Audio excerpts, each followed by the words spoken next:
just recently fresh off your trip from Australia, and you're going to be on a plane in a couple weeks because you're going to be moving like to Japan. Yeah, yeah. Wow, wow. So what kind of inspired that?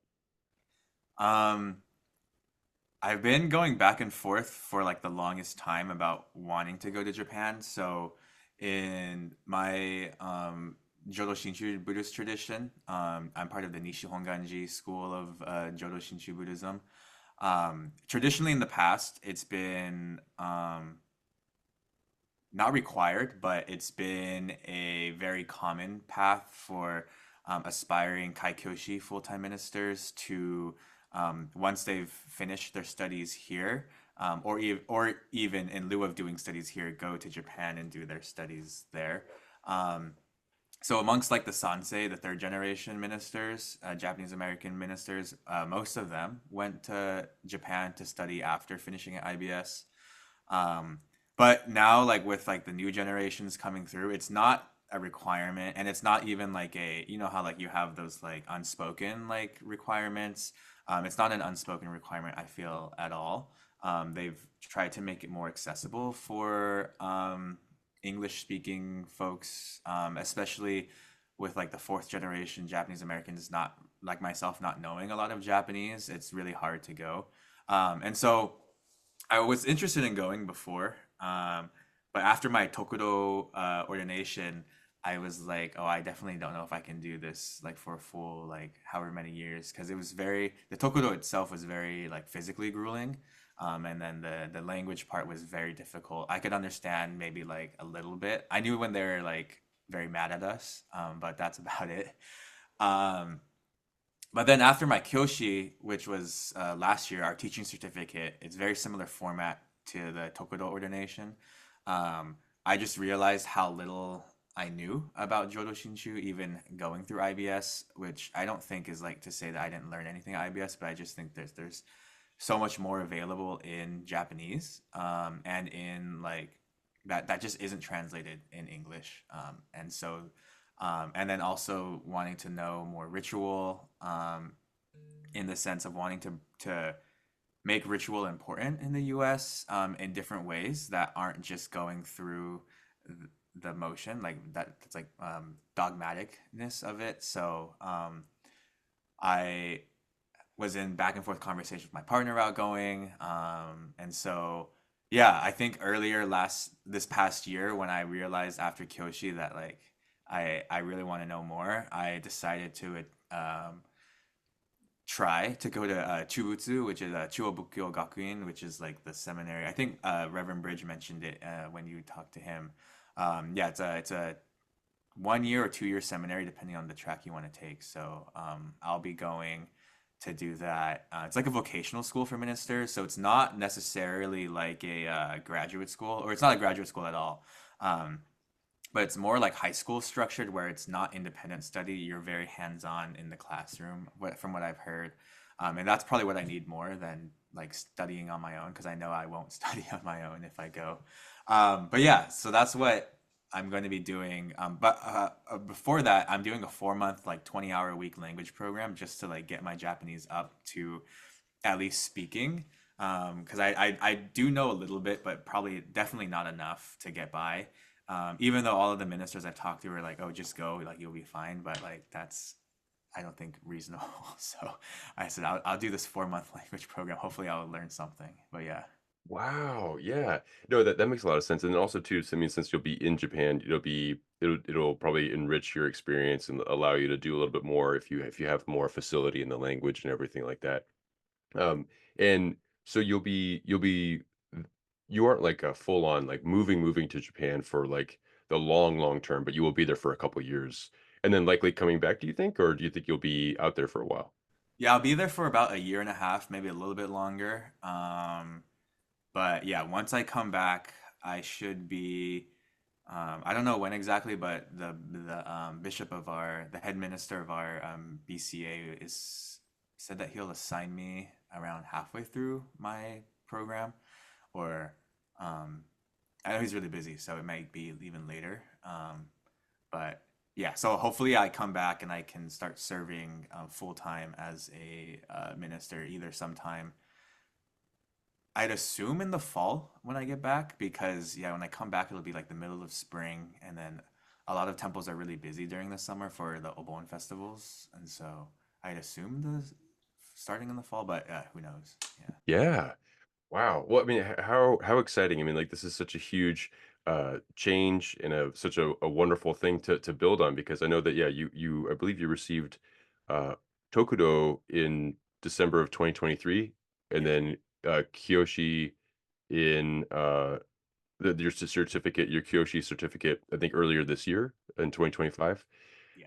And so it's great that you're adding to that and continuing to explore that trajectory. And yeah, and to also like move on that that impulse that you have of like wanting to deepen your understanding in a way that like maybe just the English speaking expression of Jodo Shinshu here in America doesn't quite like offer in the same way that maybe the things that might be left out a little bit from the Japanese root in the Jap in the language itself.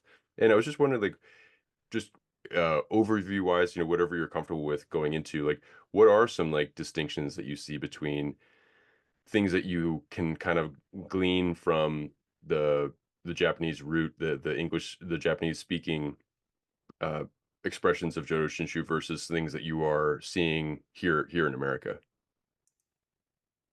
Yeah, one so as a sort of disclaimer is I don't really know Japanese that well. So what I learn is from those who come before me, like my teachers who are able to express that. But I do know for a fact that there just is like a huge depth of material that's just in Japanese, right? Because there's maybe like only 100 or so people working on translations, and it takes like 10 years or so to finish a translation. And so they're really only translating a little bit at a time. But then when you look at like what they're translating, it's what they're interested in as translators, right? And so a lot of these translators come from a scholarly background, and so they're translating more of these very in-depth doctrinal scholastic material that maybe isn't what a like a average lay person is going to be interested in, and even myself as a minister may not even be interested in to read some of these more heavy doctrinal translations. And then what I've been learning, especially from like um, I'm in the study group with Reverend Patty Nakai. And I haven't made it to a lot of those study groups, to be honest, but I've read a lot of the follow-ups to them, and I've noticed this before in other translations as well, is like just the way things are translated, like the terminology being used, um, is very much part of the translator's own biases. Um, and so what how one person might translate it might be how someone else translate it, right? Like so like if you look at like the letter on white ashes, which was written by Renyo, it's very well recited in our Jodo Shinshu tradition at mostly all funerals and memorial services. There's probably like 9 or 10 translations of those by different translators, and they all have their own unique styles to them, and then their own unique um, language that they use. And so that's one of the things I would like to look at. And even when I come back, I want to like enroll more in like Japanese study classes. Um, and then the other thing that I've been learning more is that learning languages is political. And so the Japanese language is like very deeply entrenched in like a political history of like if you think about like the honorific system, like the way that you speak to people who are higher up than you is very much embedded in like Japanese feudalism. um, there are certain names that will denote whether or not someone's like of a certain class or caste, I guess you could say, like the Burakumin caste, and then there's folks who are Zainichi Korean or Zainichi Chinese who are discriminated against in Japan. And so there's this whole breadth of like language too that I've been sort of getting more interested in as I follow a lot of like translators who are like um, Japanese, or who know Japanese but are of a very like sort of anti-imperialist mindset. And so they talk about how learning languages is always political, because you'll learn the language of how a lot of times you'll learn the language how the nation state that upholds that language wants you to learn it. And so That's another reason why now I want to go and learn more about it, because I guess when we talk about gender, sorry, this is just a babbling. Like when we talk about gender, right? I've been seeing a lot of like how we talk about Amida Buddha, for example. In the English translations, it's always referring to Amida Buddha as he, or as him. But in the Japanese, from what I've seen a little bit, is that there's not a lot of pronouns used when addressing Amida Buddha. It's usually like Amida Nyorai, or the like Amida Tathagata, like all of these different synonyms for Amida Buddha, and never like the pronoun of he. But then we as humans put that in there, and the English translation, we as humans put that in there. And I'm sure there's connotations of his gender, or the gender of the Buddha in Japanese, right, in the way that they speak. But it's a very interesting thing to think about, as I want to sort of engage in that process of really learning and unlearning language as a basis for how people understand Jodo Shinshu teachings, especially here in the West, where again, like a lot of the people who are involved in the translation series are scholars, which is like totally like fine, right? But they will have their own biases that come into it, right? So yeah, even like so Shinran, our founder Shinran of Jodo Shinshu, is said to have written to two audiences, right? One audience, which is the scholarly, like academic, like Buddhist institutions of his time, and so he writes in that language, like this scholarly language. And then the other audience is like the everyday person, right? And so he writes in colloquial Japanese for that person, right? But we can see sometimes even in the colloquial Japanese writings, when they get translated in English, they're very like academic and scholarly. And so um, that's just another example. So that was a very long-winded. No. That was Answer. wonderful. Thank you for going into that. Yeah, I mean, I feel like there's something really wonderful just generally about, hearing what you're saying and hearing your approach where sometimes you might look at a cultural element or a societal element that is, yeah, like has certain things like imperialism embedded in it, or some sort of inequities or biases that are like class structure stuff that could be like a turn off, and so it would make someone not want to engage in it. It would make someone want to go towards something a little bit more open and free from the get. And yet here you are, you're you're wanting to go dive into it and explore. Well, maybe there's some things that are couched in some classism. Maybe there's some things that are uh, kind of have a veneer on it that make it imperialist or sound a certain way. But if you study the language, then you can kind of understand what you can kind of take off and remove, and kind of get to the more central component of it, or like the meaning of it a little bit in a richer way. So I think that's a really awesome undertaking, and it's great that you bring so much awareness to what you're going to be studying and how you're going to be studying it.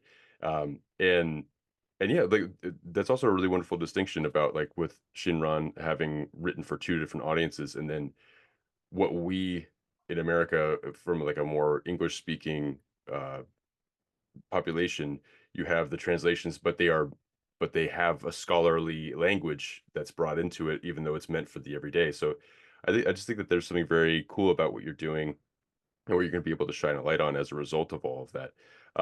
So yeah, so thank you for doing that.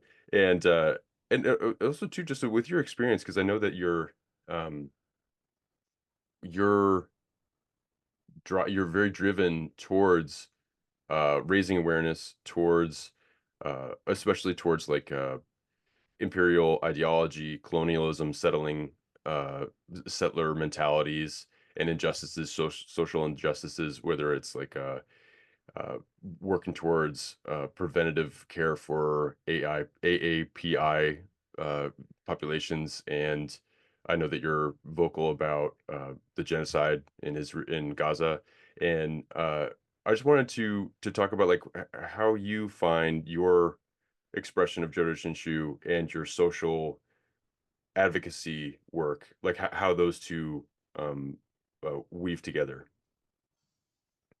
Yeah, that's a um, question that I think about a lot. And I think the two are inseparable.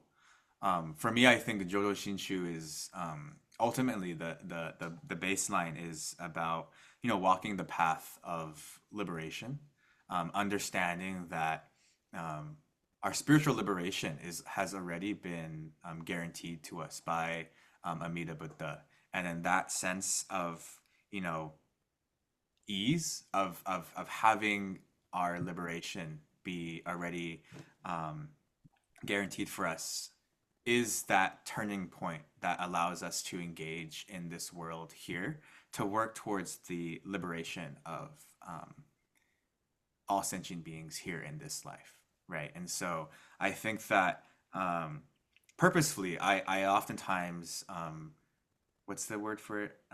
Use liberation, the two different types of liberation. We have the Buddhist understanding of liberation, and then here in uh, this world, we have another sense of liberation that comes out of like the Third World Liberation Front, anti-imperialist movements, right? And so I blur the lines between the two because they're very similar, right? And so um, working within the wisdom and compassion of Amida Buddha is to, do our best to be engaged in these things, knowing that, we're not going to have a perfect world, but that's not any excuse to not work towards, hearing the cries and the suffering of other beings, right?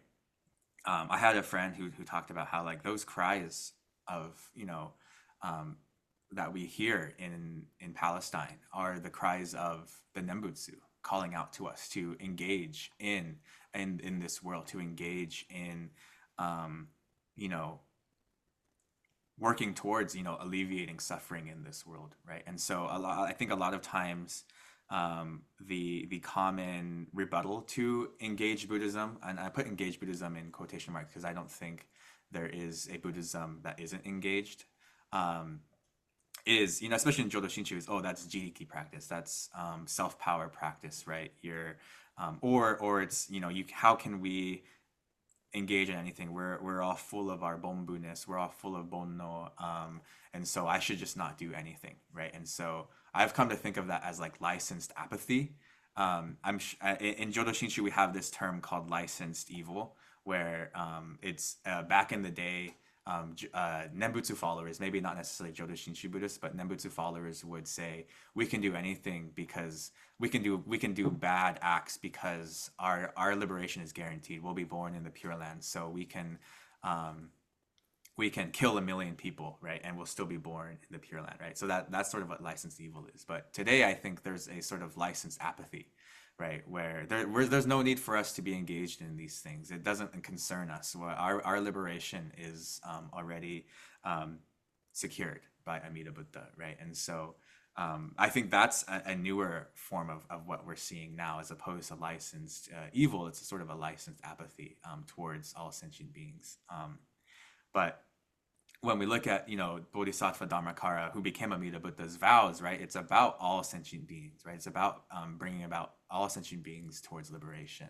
And so when we think about wisdom and compassion within the Buddhist concept, or especially within Jodo Shinshu, right? Wisdom um, is to see the world for what it truly is, right? And compassion is to act accordingly, right? To see the interconnectedness of all life, of all sentient beings, from like the plants and the trees, the rocks and the seeds and the rivers and the oceans. All of these things are connected and intrinsically intertwined within one another. And so that's where I draw a lot of my basis from. And then when we look specifically at Jodo Shinshu Buddhism, and we look at Shinran's understanding and Shinran's revolutionary thought during that time, I think there's a lot there to unpack about how he understood Namo Amida Butsu within his time, right? We talk about the Nembutsu teaching being timeless. We talk about Namo Amida Butsu and Amida Buddha being timeless.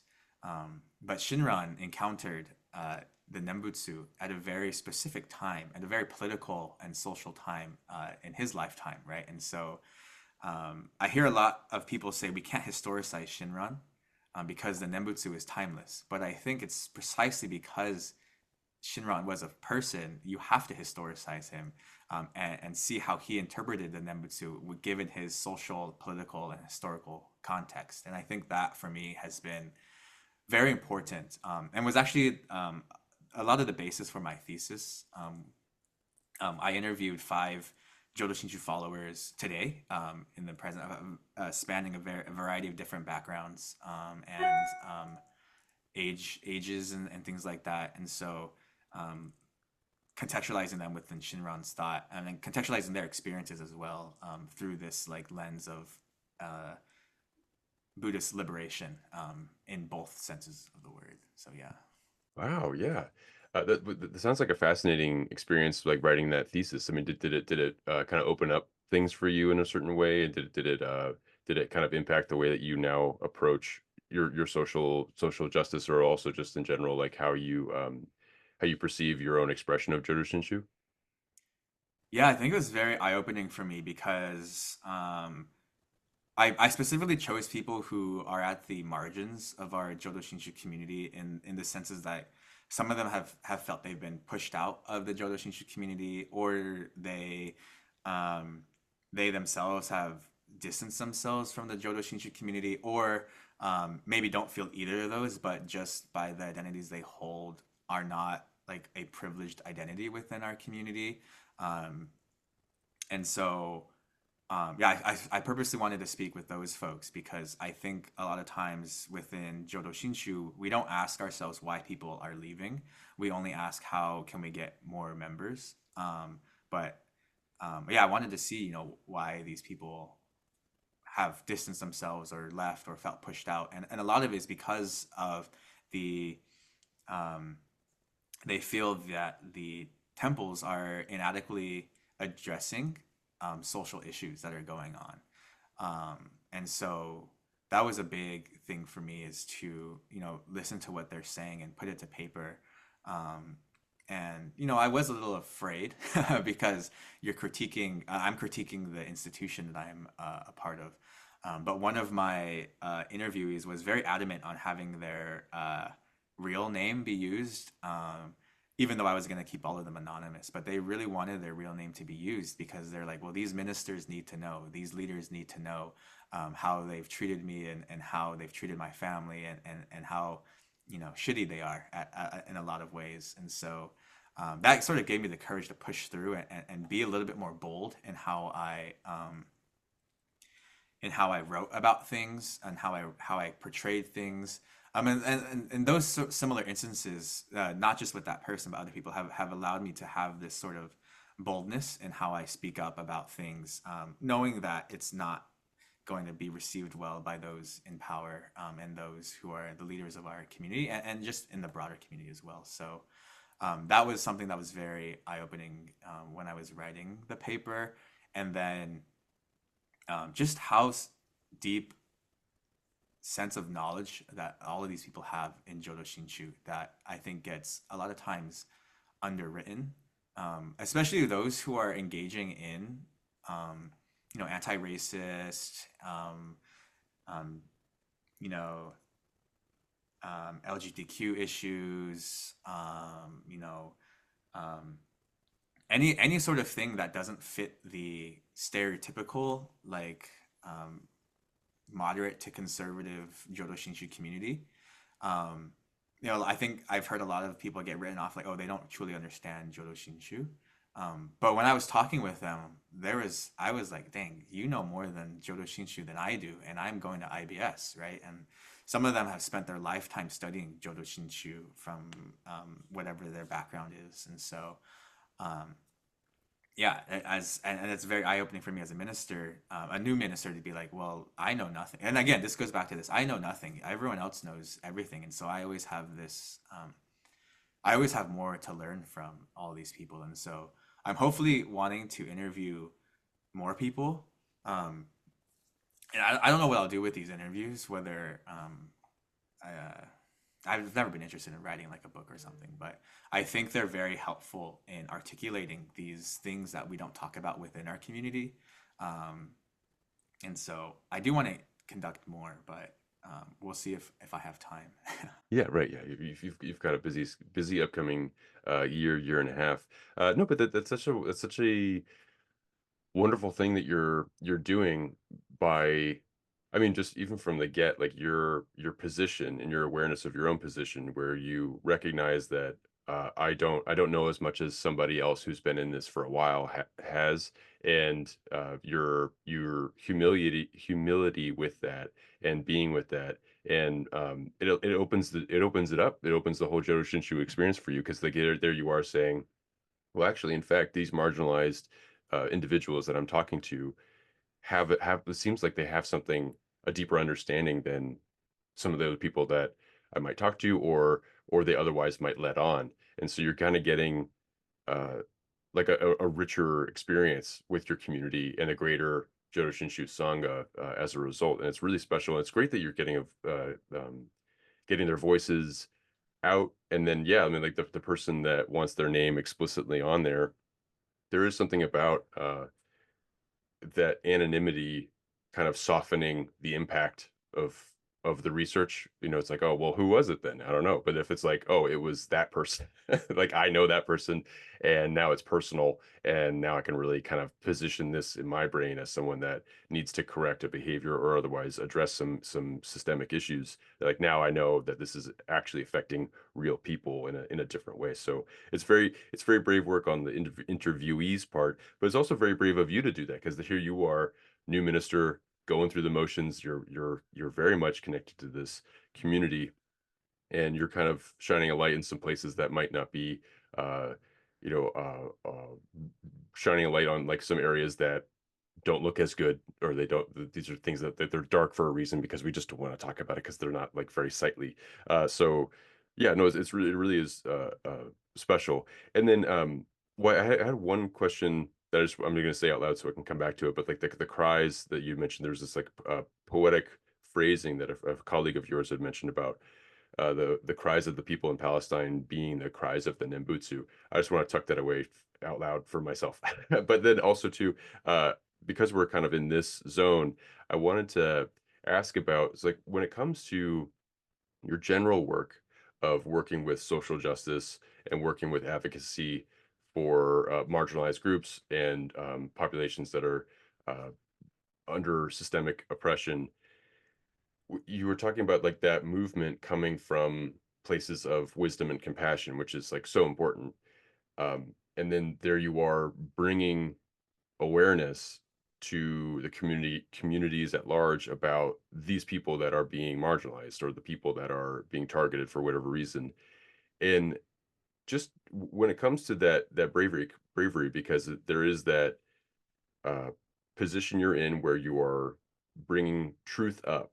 And when truth is being brought up to people that, for whatever reason, aren't acknowledging or accepting truth, there's a confrontation, it feels like, just even if it's just ideological. And that can be rough on the receiver of that truth that might not want to feel it or experience it. And they can become aggressive or isolated as a result of that, and it can feel like a confrontation. There could be people that get heated and upset to more in reaction to truth coming through. And I was just wondering about like distinguishing between being nice and compassionate, because like I feel like to hear the truth is the important thing. Whether or not it goes down easy is another thing. But I was wondering like how do you muster that courage to meet those moments? Yeah, that's a really good question. And it's funny that you say meet these moments, because I've been in a group of Jodo Shinshu Buddhists who have been putting on these workshop series called like meeting the moment, where pretty much all of them have been in response to what's going on in Palestine.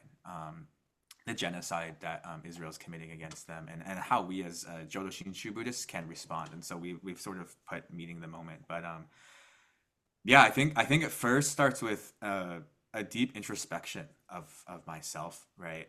Of knowing that I'm not a perfect person, knowing that I can get things wrong all the time, right? Like I'm not approaching these things from a point of I know more than the next person.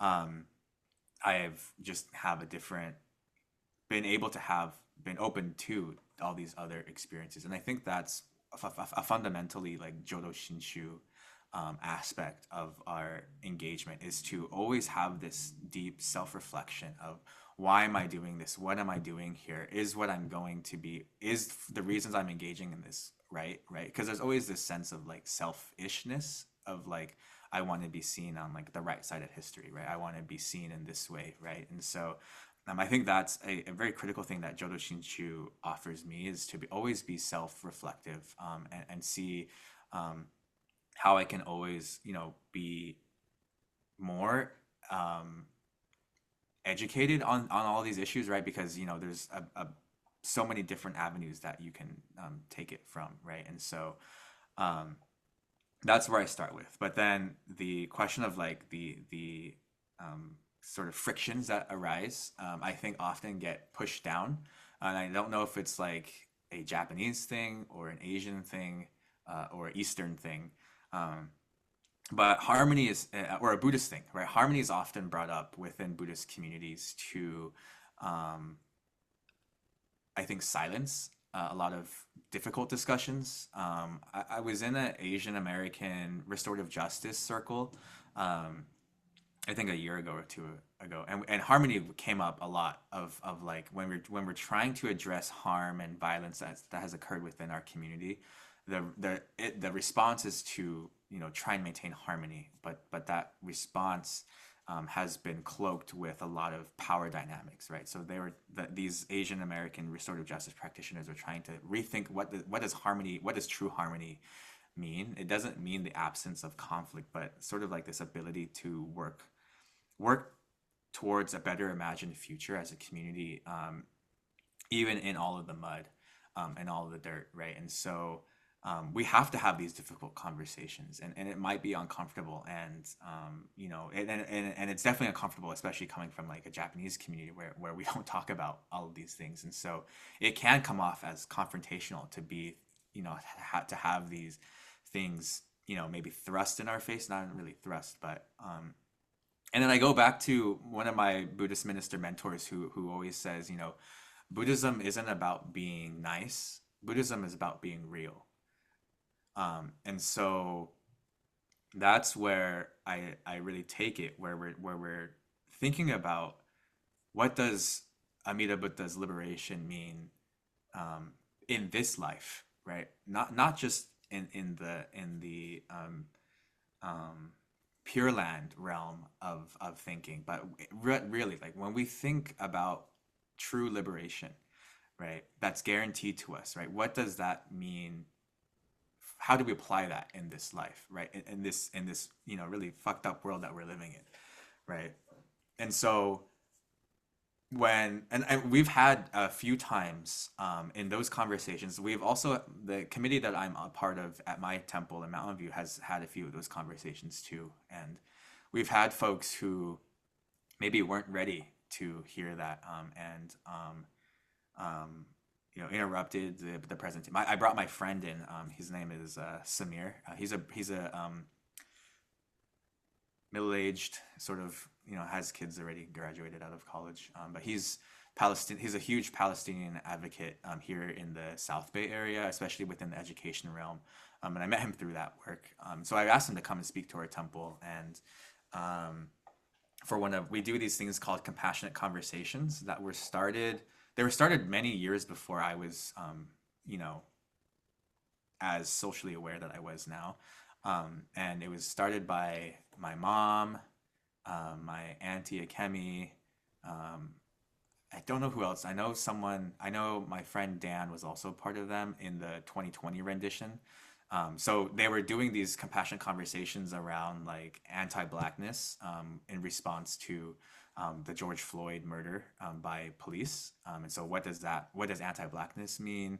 What does police violence mean? So they were doing all these things. And then they were doing, I think my friend Alex Musselman was part of it too. They also did something about like like land acknowledgements and then the indigenous, how we can relate to the indigenous communities in our area, and then around like LGBTQ. So these compassionate conversations have a long history at our temple, right? And so this was just one other iteration of bringing my our friend who's Palestinian to speak about his experience growing up, sort of not being able to go back to the West Bank where he's from. And we had this community member who was very adamant that his experience was not real, that Samir's experience was not real, and so he was shouting and interrupting his presentation. Um, but how we addressed that was to first lay the groundwork ahead of the presentation, is to like hold these community agreements of like we're coming into this space to have these difficult conversations, right? And so, difficult feelings are going to come up for you. So these are some community guidelines that we want to have as we move forward with this conversation. And if we can't, if we feel folks aren't just in a space to be in this conversation, then you might be asked to leave, because we do have this guest here that wants to speak from his experience. And so I think, I was talking to other folks who said, oh, two warnings was a little too much. They would have given him only one warning and then asked him to leave. But we gave him two warnings, and then he finally stopped after that. And um, yeah, it was definitely interesting. So I kind of talked with Samir about it afterwards, but it's, I guess for him, he was saying it's a very common thing that happens, especially for Palestinians who try to speak from their own experiences, to be silenced like that. So yeah. Wow. Yeah, and thank you for sharing that, because I know that, I mean, it sounds like a difficult experience to have been a part of. It's difficult also for it to have happened within uh, a temple that, or a temple community, a sangha that you I think you did you grow up in this one, like the Mountain View? Yeah, you grew up in it. Your mom was one of the co-creators, co-founders of the group, and to have such a huge reaction to something that uh, you were trying to present to the group, but also to have your friend come in and trust that you're bringing them into a good environment. Like it just could probably create a really tense moment for everyone. I'm glad that Samir uh, had. I mean, I'm not glad that he was ready in a certain way for these types of things, but that he was able to continue, and yeah, and thank you for presenting also just such a raw moment for the community uh, to be able to, well, on the one hand, let someone balance themselves out with those warnings, but uh to share with me that something that is kind of a hard moment for a sangha to reflect on with me is just very, I'm just grateful that you mentioned it. But the yeah, that's really rough. That's really rough. And I appreciate your work in bringing that home, because yeah, you're bringing these conversations into your community. Not everyone's ready for that. It's interesting too that they showed up anyway, because I'm imagining that it was like on the calendar there was a name that it was like there's a topic associated with it, but whatever. But I think it's wonderful that you're still bringing those conversations in and having them and creating space for them. Um, and and also too, just what we were talking about before about the cries of Palestine being the cries of the Nembutsu. When I think of like the Nembutsu, it's the name, right? It's hearing that, and I often think of that as being the uh, a reciprocal gratitude. So it's the gratitude of us going back to Amida Buddha, and then also we are in this world, we are receiving from the Pure Land these reflections and gifts of awareness and uh, all of these other uh, qualities, compassion, wisdom, um, from the Pure Land. And yet here's this kind of poetic framing of the Nembutsu coming from cries and from suffering itself. I was just wondering if you could help me understand that a little bit more. Yeah. Um, so I think, and this is also why I want to become more versed in Jodo Shinshu and Go Japan, is because I can't quote things out of memory. But I remember there's this, I think, and hopefully I don't get this wrong, but I think there's this line in Shinran's works where he talks about, the Nembutsu not just being Namo Amida Butsu, but it's also heard in like the trees and the plants and things like that when you're out there walking through. Um, he also does talk about the trees and the plants being born in the Pure Land as a way to think about that. But and then again, as a disclaimer, this wasn't my phrasing, is my friend's phrasing. So I don't know what they were thinking, or the specific like Buddhist doctrinal part of what they were thinking about when they said that. But what I hear about that is is this deep sense of interconnectedness. And this deep sense of when we hear the cries of the Nembutsu, or when we hear the cries of, because we can't ignore it, we can't shut it off, just by virtue of the technology that we have now. There, the only way that one can shut it off is if you're living under a rock, I think, right? Even the most conservative right wing person will have that feed come to them in some way, right?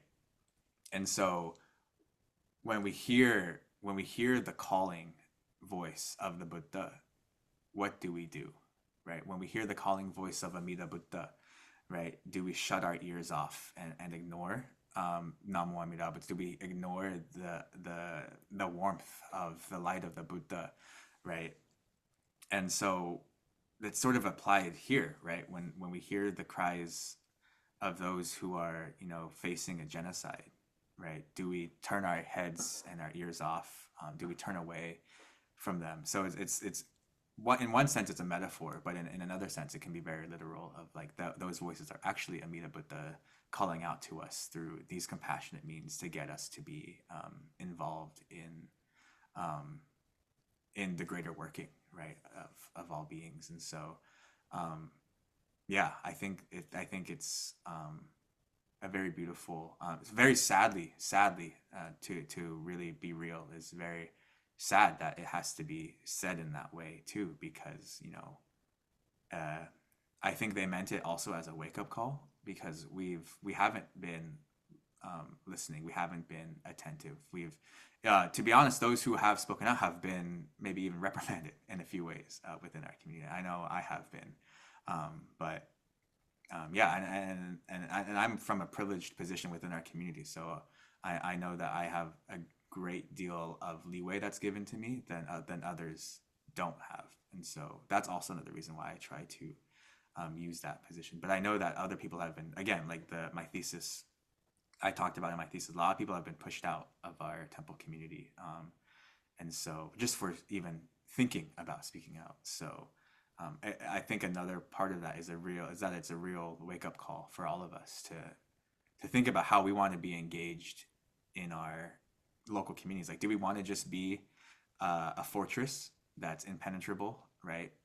I don't think that's what Shinran wanted, right, when he left Mount Hiei to create temple fortresses. I don't think that's what he wanted to do, right? He lived amongst the people, and so when we think about our communities, are we building fortresses, or are we building communities, and things like that? So, yeah, another long-winded response to your. No, no, no. That's wonderful, and I do think that there's something about that.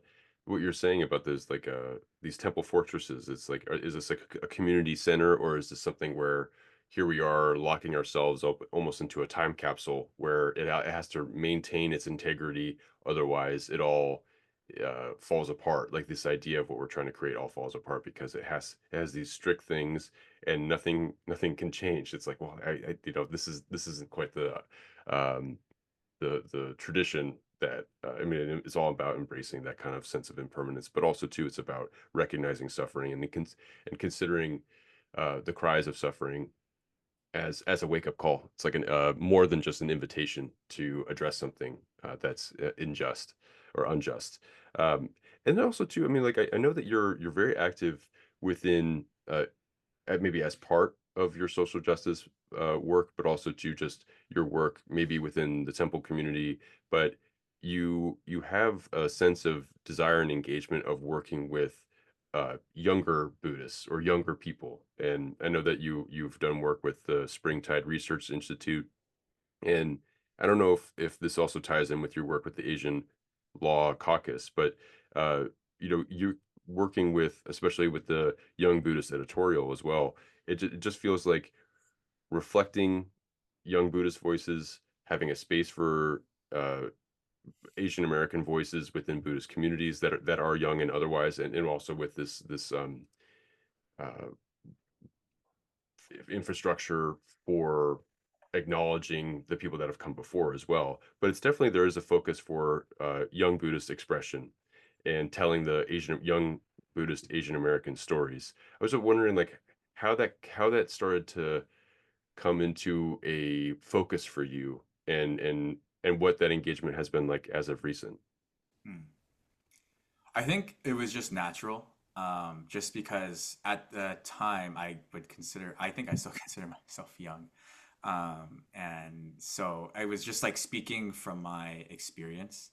And then I think I could relate. So I have a master's of social work, and so that's where I got involved with like a lot of young folks. I was doing like counseling for high schoolers, high school and middle schoolers when I was living up in Seattle as part of my internship through the social work program.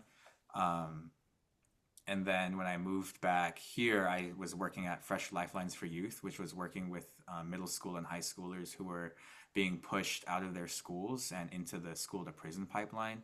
And so I was working with a lot of students who were experiencing, the social inequities that come along with that.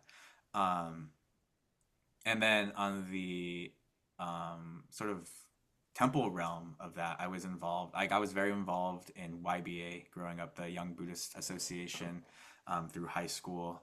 I did um, the Youth Advocacy Committee summer retreat, which was modeled after like Tokudo, which was very at the Sacramento Betsuin, very big part of my life. And then yeah, then I was involved in college YBA, which is now called senior YBA, as a way to acknowledge those who are of that age but don't go to college too. Um, yeah, I was just always involved in these things, and there was always this meshing of things. And then um, there's, I think, especially within the temple, there's a lot of tokenization of young people. Um, where there's this phrase it's like, oh, like one is like, where are all the young people at, and then how do we get more young people involved? All the while you have like 10 young people sitting in the room with them, and you're like, well, we're right here. We're actively engaged in this. And then the other phrases, and I think Casey and Zora talked about this. They're younger than me, but they did a webinar, and it's available. I don't know if it's on the Berkeley Buddhist Temple's website or the BCA website. It was a really good webinar. But they talked about how like the other thing that adults will, or older adults will say is, oh, young people are the future, but they're not. They're never part of the present, right? And so you only talk about young people as if we are going to inherit the future, but you never involve us in the present day conversations that are going on. And if we are, we're listened to. We're never listened to in that sort of way. Um, so that's sort of like where it started. But again, it all for me, it all started socially. I was very socially involved Buddhist. I loved going to hang out with people, and it wasn't until I started myself to become more socially aware that it became deeper than just being involved in these things. And so that's where YB comes into a factor where we were doing a lot of social awareness on a lot of injustices that were happening, and things like that. So I think it's a natural progression, natural to be involved. And then yeah, my social work background, although I don't identify as a social worker, I think there's a lot of things to unpack with how social work became a profession, the way that a lot of ways social work is seen as like another policing force, of Black and Brown and poor communities. Yeah, I don't really identify as being a social worker anymore, although I have the degree. Um, and there's a weird. I don't know. I don't think we'll have time for this, but there's a weird intersection of social work and Buddhism that has to do with like appropriation, cultural theft, and things like that. That is for another time, I guess. I don't know, but yeah. So there's a lot to unpack with social work, given all of its violent history. But yeah, going back to the youth thing, I feel like it's natural. And then as I'm aging out to be in my late 20s, gonna be early 30s, yeah, I think the young people always have this sense of maybe not the pure. I don't like using the word pure because there's a lot of connotations, especially in the West. But the closest to the Buddha Dharma is when you're the youngest, because I think you have the least amount of ego, you have the least amount of attachments, right? You have the most open mind, right? It's funny when we recite the Nembutsu at our temple, there's a few Dharma school kids who are like maybe in second or third grade. They might be saying it obnoxiously, but they'll chant Namo Amida was Namo, and they'll be the loudest ones, and you're almost certain they're doing it obnoxiously, but um, I think it's like the like one, it's very cute, but it's also just like they have no ego attachment to that in that sense because they're just blurting it out. And isn't that what Nembutsu is? It's supposed to be blurted out. It's supposed to be non-calculated in that sense. And so when I think about our young people, they are in a sense the closest to um, uh, hearing the Buddha Dharma, being open to the Buddha Dharma. And so that's why I focus my attention there to all of the young people. But yeah. That's yeah, I love that that perspective on it where yeah, they might be very eager for any opportunity to make noise.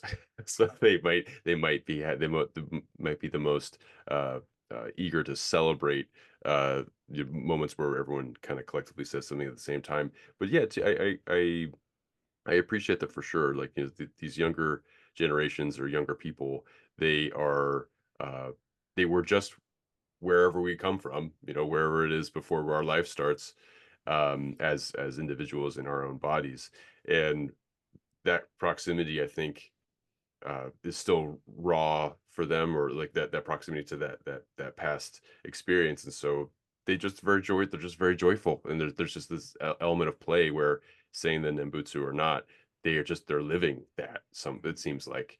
And so I hear that. And then also too, I appreciate your perspective that you got from that webinar, but also just in general of like that tokenization of the young people involved in your community. But yeah, too, like, you know, children of the future, and that's written everywhere in America, I feel like. Uh, but that conversation isn't really based around children being in the present, or the children are the present too. That's a really wonderful perspective and way of shifting the conversation. And yeah, what if we did listen to the young ones a little bit more? Just because we're older doesn't mean that we've seen everything. So I think that's a really special thing. And yeah, so thank you for that. And also too, I mean, just when it comes to your expression as well, um, I know that uh, yeah, you writing articles has been part of your work. I know that with social justice initiatives. I know that you went to the Tacoma Northwest Detention Center or something, and you had like signs that had the Jodo Shinshu um, s- symbols around, and like you making signs and like being there, being part of movements for that. But also something that you did recently, I think earlier in September, you did a poetry reading during the Bamboo Slam, and I watched that in preparation for our interview, and the it was wonderful. It was, you know, it was just about like on way of honoring your grandmother, I believe, right? And it was like that kind of hiding quality. It's like recognizing um how much of themself was hidden, or wasn't able to participate because of the social um the wide variety of social injustices that happened in and around her life. And so it was just wonderful. So like, is that something that you continue to explore? I mean, like, do you see a large creative element in your Jodo Shinshu practice, or your Jodo Shinshu expression? Mm, I do. I'm not that good at poetry writing. I would say that poem was written during and I think you should talk to this person, Tracy Ishigo. They're part of the San Fernando Temple. They're friends with JP actually, who you spoke with.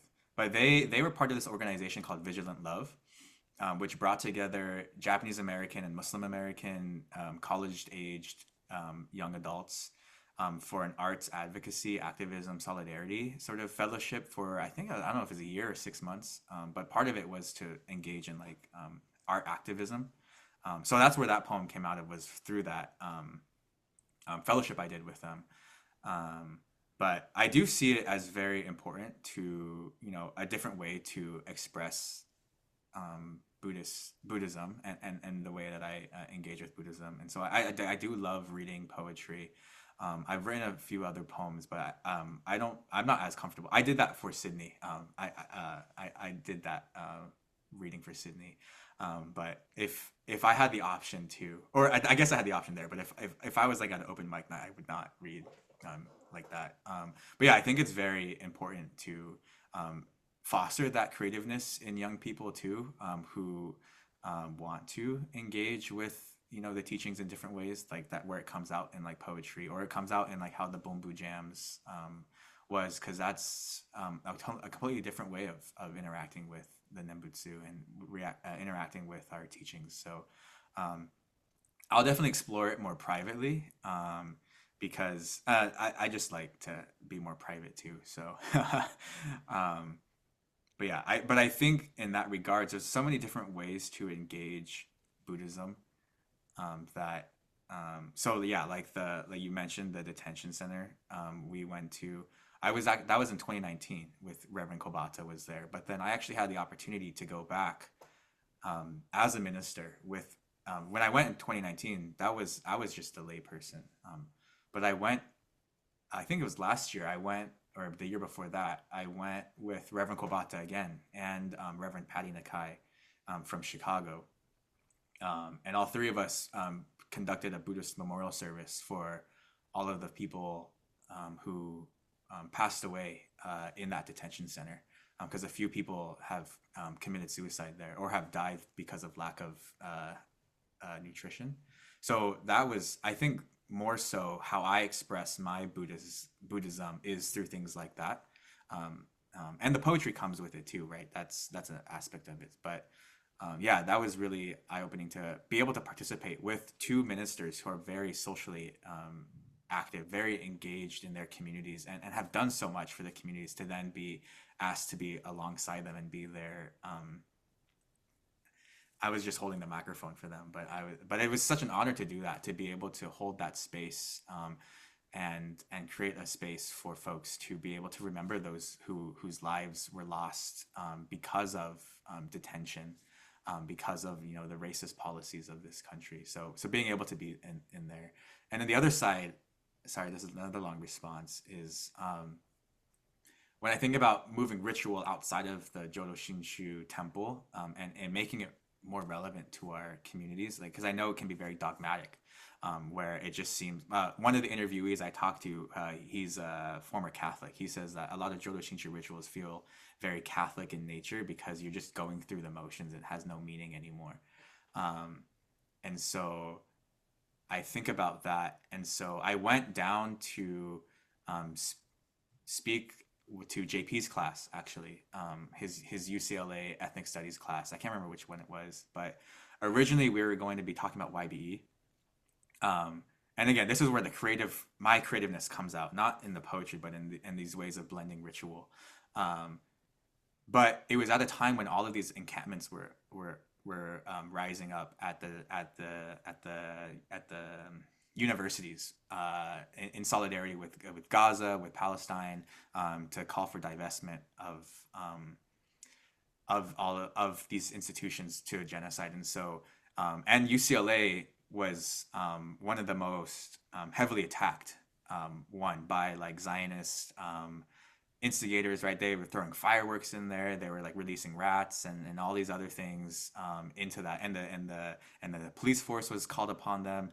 And so the students were very much, whether or not they were involved in the encampment, were very much frazzled for that whole time. And so I, instead of doing the presentation on YBE, my Casey and I decided, Casey wasn't able to go, but we decided to switch to do a healing circle for them. And I've been trained in a few different healing circles. One of them is the National Compadre Network, which is sort of based here in San Jose and the Bay Area, but it's indigenous led.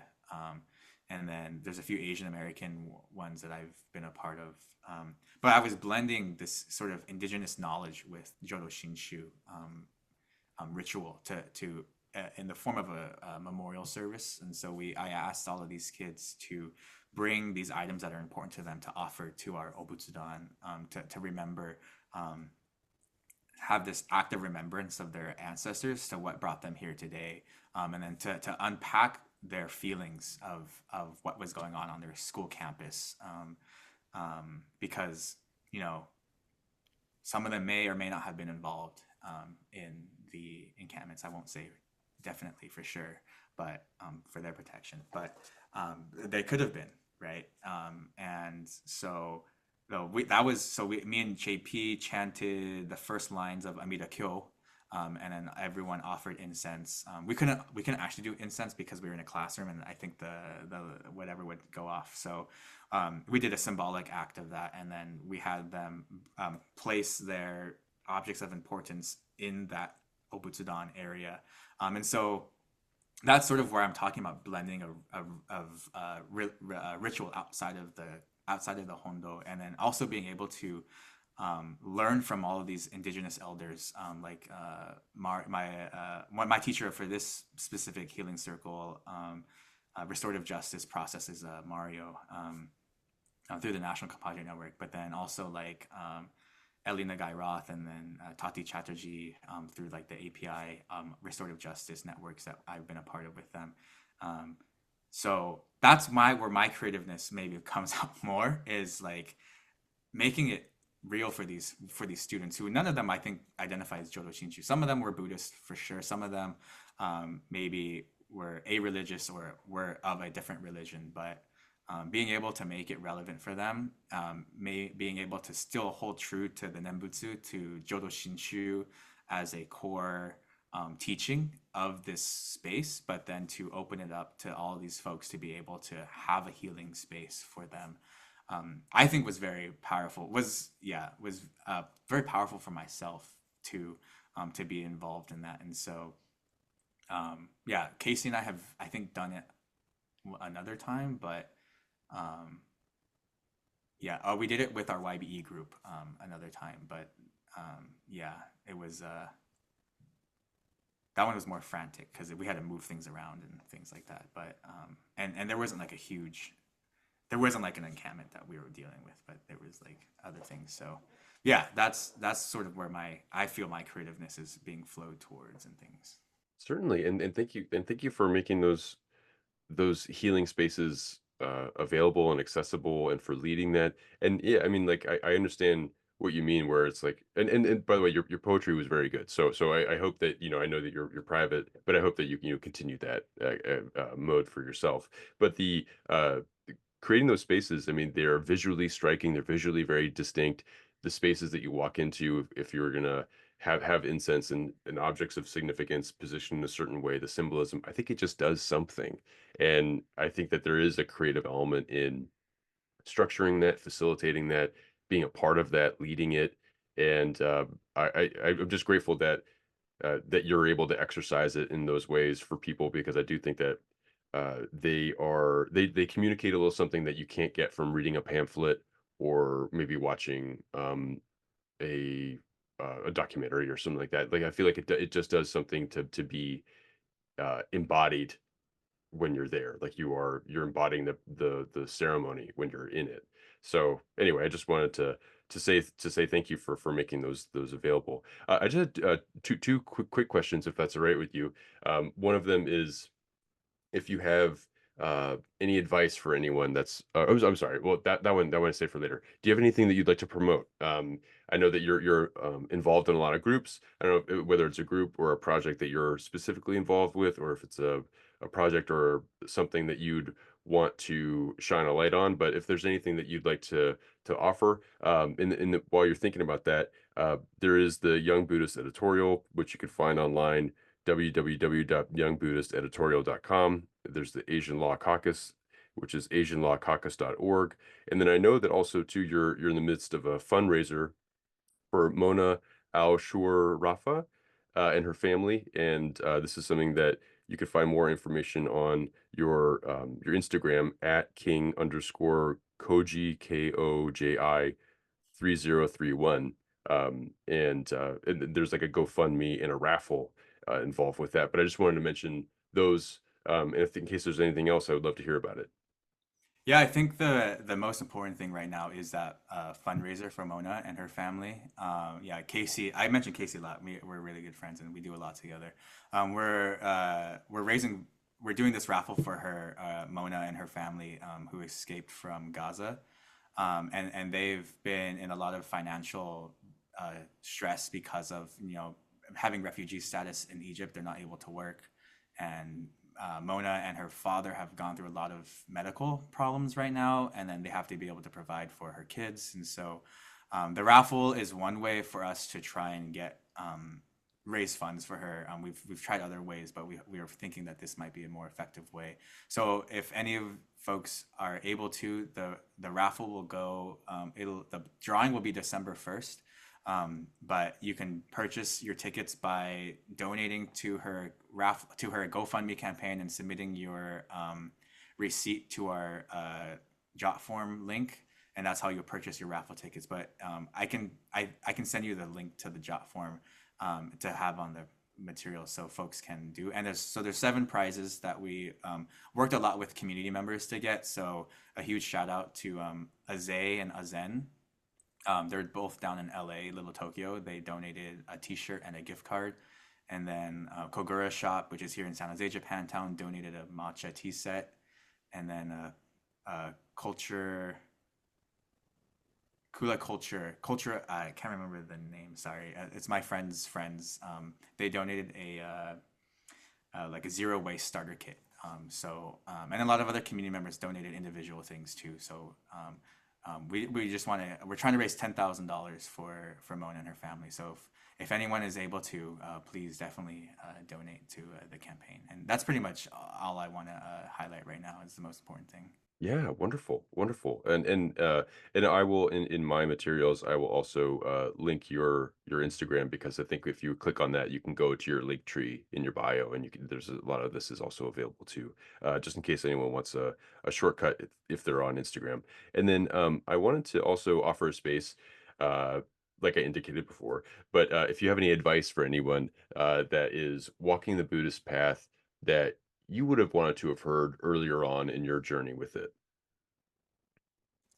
Um, I think it might feel isolating a lot of times, especially if you are the nail that sticks out. And I didn't start my Buddhist journey wanting to be this nail that sticks out or even desiring to be. I think it just became a natural thing through the things that I'm interested in, the things I hold, the values that I hold in my heart, and the way that I interpret the Nembutsu teaching. But after I've been doing a lot of reading, well, especially for my thesis, I've been doing a lot of reading and seeing that so many people have said the same things before me, like generations before me have said the same exact things. And so in one way it might be pessimistic, saying, oh, we're just repeating the same thing. But in another way it can be very liberating to see how interconnected I am to those who came before me. And so for those who are walking this path, who might feel alone, who are trying to speak up on these issues, especially on Palestine, and now with what's going on in Sudan and Congo and all of the revolutions going on in the world, right? As Buddhists,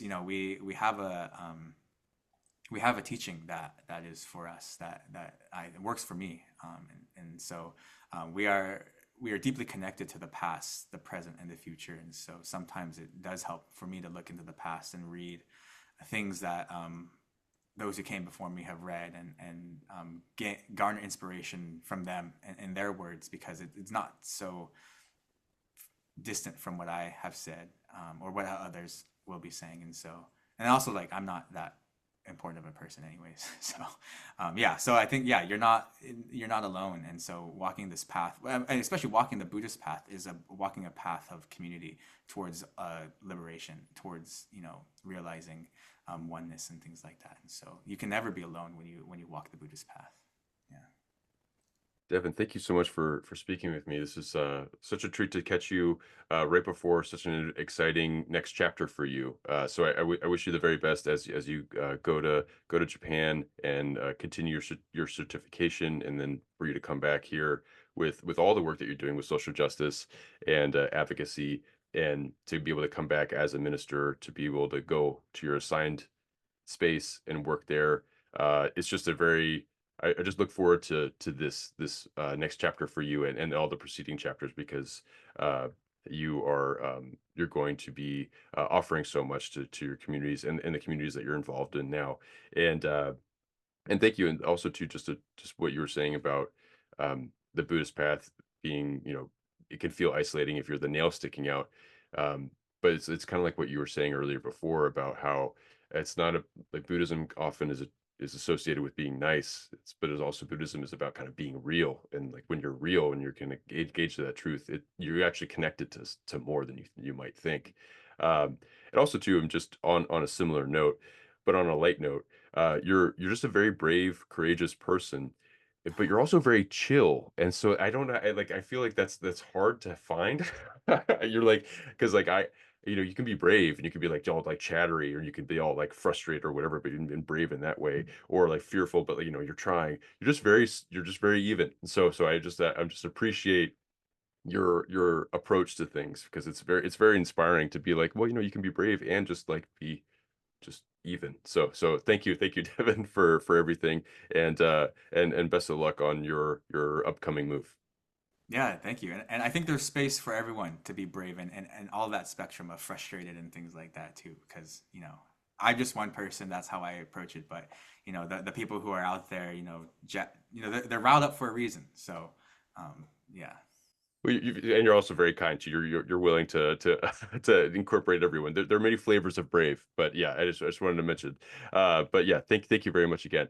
Yeah, thank you so much, Vincent. Hopefully, yeah, it was okay.